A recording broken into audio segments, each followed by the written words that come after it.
હું શોભના પટેલ। આજે આપણે બનાવશું અડદિયા।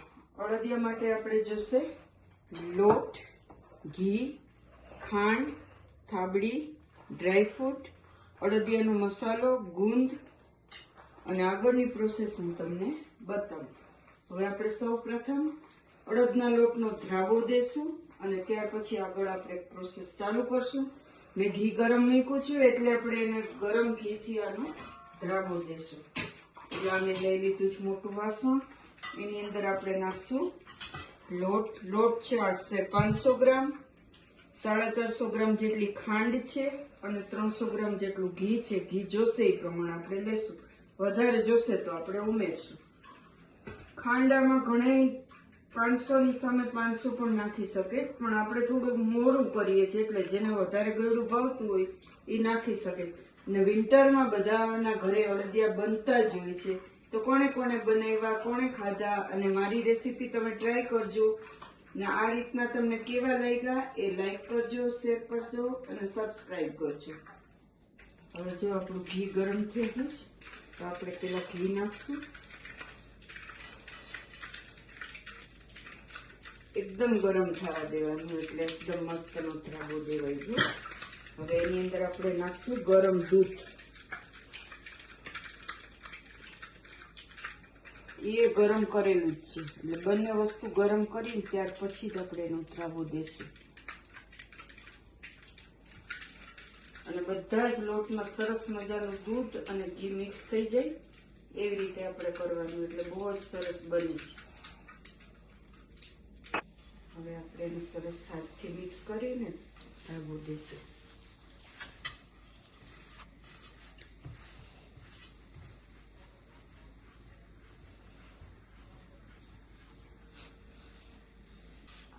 અત્યારની પેઢીને ખબર નથી હોતી કે ધ્રાવો એટલે શું, એટલે આપણે કણીવાળો જે દાણાદાળ બનાવવાનો હોય ને એના માટે આવી રીતના કરવું પડે, એટલે એકદમ દાણાવાળો થાય, નહીંતર ઓલો ચિકાસવાળો અડદિયો બને આપણો, એટલા માટે આને ધ્રાવો દેવામાં આવે છે। અને સીધો ડાયરેક્ટ તમે લોટ શેકો ને તો એ લોટ બળી જાય, એટલે દૂધવાળો લોટ હોય તો બળે પણ ઓછો। હવે આપણા સાઈડમાં ઘી ગરમ કરી નાખ્યું છે ને એમાં આપણે પેલા ગુંદ તળી લેશું અને ગુંદ તળ્યા પછી આપણા લોટ ત્યાં તો ધ્રાવો દેવાય ને સરસ બની જશે એટલે આપણે એને શેકવાનું ચાલુ કરશું। અડદિયો હંમેશા કાં ત્રાંબાના વાસણમાં બનાવવાનું અથવા લોખંડના તવામાં, તો એનો કલર મસ્ત નો આવે, પણ સ્ટીલના વાસણમાં કે નોનસ્ટિકમાં કોઈ દિવસ અડદિયો બનાવવાનો નહીં। હવે આ થોડી વાર આપણે આને રાખી દેશું। જો તમે બધું મિક્સ થઈ ગયું, ઘી ગરમ થઈ ગયું છે, એની અંદર આપણે આ ગુંદને પેલા તળી લઈશું।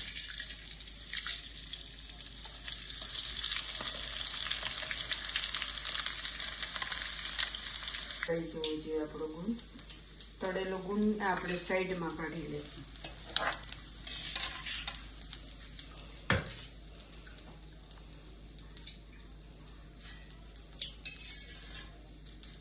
હવે આની અંદર જ આપણે પેલા ડ્રાય ફ્રૂટ તળી લઈશું। પેલા આપણે બદામ નાખશું,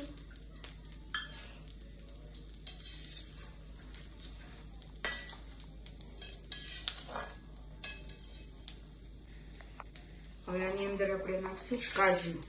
કાજુને પેલા તળી સાઈડમાં રાખી દઈશું। આ મસાલો આપણે ઘરે બનાવ્યો છે, ઇન્ડિયામાં તો આરામથી મળી જાય છે, પણ તમારે જો ઘરે બનાવવું હોય તો આની અંદર નાખવાનું જાયફળ, 4 થી 5 લવિંગ, અડધો ટુકડો તજનો અને એલચી, બધું ખાંડીને એકદમ બારીક પાવડર કરી લેવાનું। તમે જોઈ શકો છો, જો એટલે એનો ટેસ્ટ બહુ જ સરસ આવે અડદિયામાં નાખો ને એટલે। ઘી થઈ ગયું છે રેડી, તો આપણે એમાં નાખશું લોટ અને પછી આને ગેસને કરી નાખશું ધીમો અને ધીમા ગેસે આપણે એને શેકશું। ગુલાબી કલરનો થાય ત્યાં સુધી આપણે એને શેકવાનો। પછી એક સાઈડ આપણે મૂકી દઈશું ચાસણી। ઘી 500 લોટ હોય તો 500 ગ્રામ તમારે ઘી આરામથી જોઈએ જ છે। આપણે 500 ગ્રામ લોટ હોય તો એની સામે 500 ગ્રામ ઘી જોઈએ। બે સરખે સરખું માપ જ જોઈએ.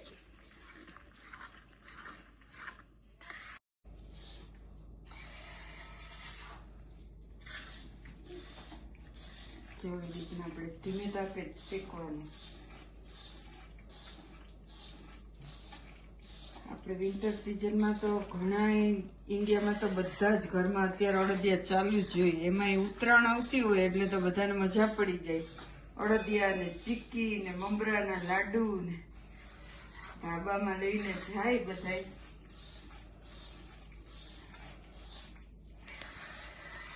અમારે અત્યારે અહીંયા બહુ જ ઠંડી ચાલુ થઈ એટલે અમે પ્રયોગ ચાલુ કર્યો અડદિયાનો.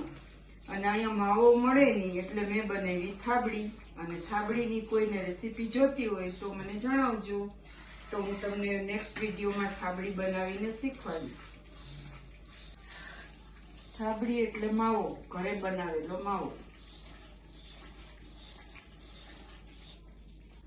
હવે આપણા સાઈડમાં છે એ આપણે ખાંડની ચાસણી બનાવવા મૂકી દઈશું.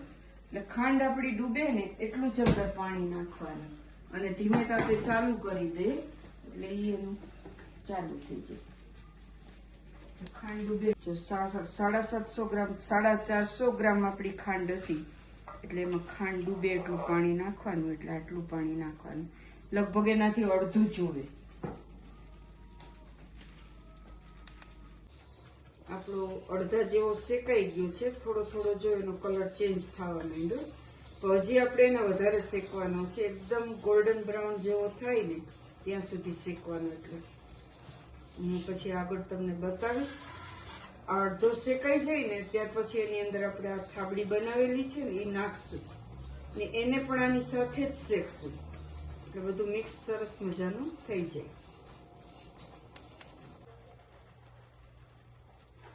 હવે આપણે એની અંદર નાખશું આ બનાવેલી આપણી થાબડી. હવે એને આની સાથે જ શેકી નાખશું એટલે એનો ટેસ્ટ પણ મસ્ત ન આવે અને કલર પણ મસ્ત ન આવી જશે.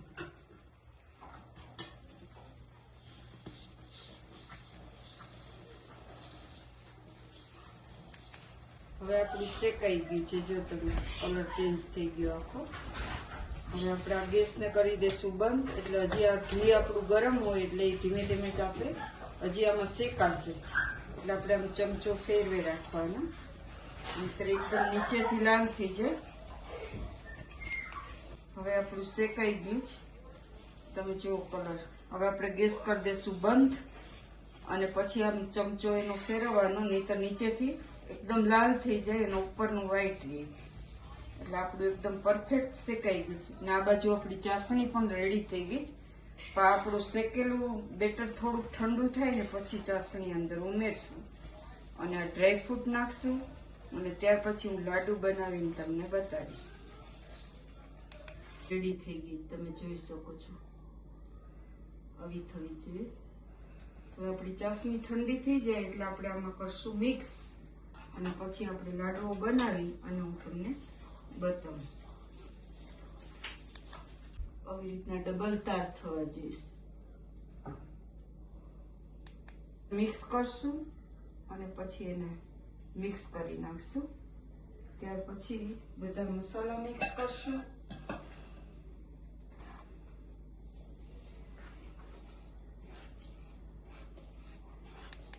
હવે આની અંદર આપણો જશે અડદિયાનો મસાલો. ત્યાર પછી એમાં નાખશું આપણે આ બધા આપણા ડ્રાયફ્રૂટ છે એ.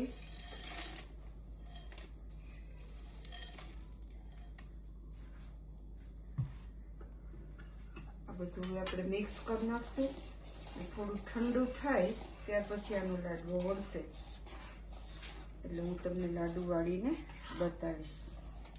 એકદમ મસ્તની સ્મેલ આવે છે મસાલાની.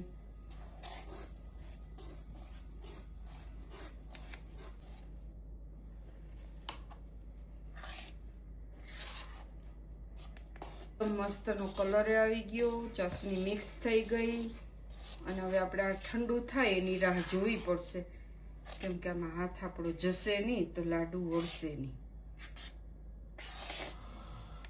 હવે જે અમારે જો બધા લાઈન બંધ ઉભા રહી ગયા છે અડદિયો ખાવા માટે ગરમ ગરમ. તમે પણ ચાલો બધા ખાવા માટે. આપણા લાડવા થઈ ગયા રેડી. હવે એની ઉપર આપણે મૂકશું બદામ.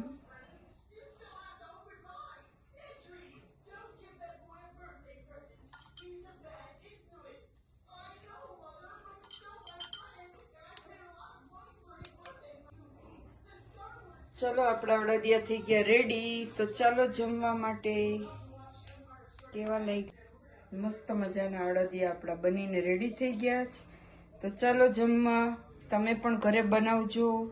કેવા બન્યા એ કોમેન્ટમાં લખજો, શેર કરજો, લાઈક કરજો અને સબસ્ક્રાઈબ કરજો. તો ચાલો આવજો. હવે આપણે મળશું નેક્સ્ટ વિડીયોમાં.